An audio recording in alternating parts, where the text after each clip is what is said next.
Bonjour et que Dieu vous bénisse richement.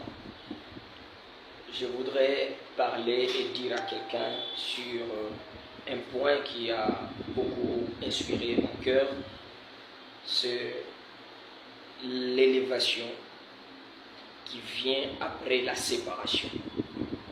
Vous savez, plusieurs personnes, ils aiment quand ils se rencontrent, mais ils ont du mal à accepter quand ils ne sont plus ensemble.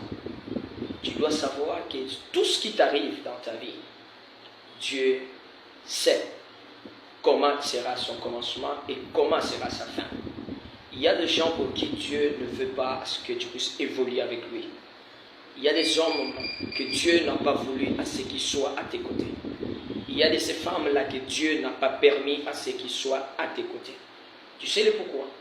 C'est parce que des fois, ils constituent l'entrave, l'empêchement à l'atteinte de ta destinée.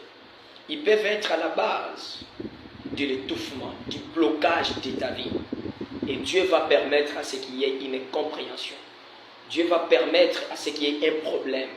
Dieu peut susciter même une tempête pour vous séparer, pour vous rendre éloignés. Et quand il vous éloigne, l'étoile qui est en vous va aller briller ailleurs. Et des fois, c'est après cela que cette personne reconnaîtra que vous étiez important pour lui. Et ou soit vous aussi vous reconnaîtrez que lui ou elle était important ou importante pour vous. Voilà pourquoi quand des choses arrivent, n'ayez pas les regards tournés que vers la négativité.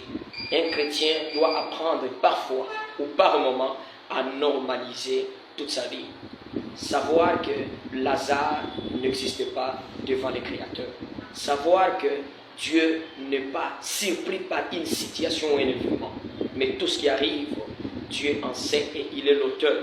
Parce qu'il connaît la fin d'une chose avant son commencement. Et il connaît l'aboutissement de toute relation et la finalité, l'issue de toute relation.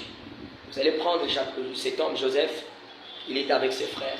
Au vu des hommes, on peut dire, Joseph a été vendu par ses frères. Mais on oublie que s'il n'y avait pas cette vente-là, quand Israël serait dans la difficulté, Joseph ne serait pas en Égypte. Et Joseph n'allait pas être une bénédiction pour ses enfants d'Israël. Jésus a été tué par l'humanité. Ce sont des hommes qui l'ont tué. Mais au vu des hommes, on peut pleurer, on peut se dire pourquoi on l'a fait, pourquoi si c'était moi je n'allais pas le faire. Mais on oublie que si Jésus n'était pas tué, si son sang ne coula pas, nous tous là, on ne serait pas sauvés. Il y a des séparations qui amènent à l'élévation. Il y a des séparations qui amènent à la bénédiction. Regarde à Dieu.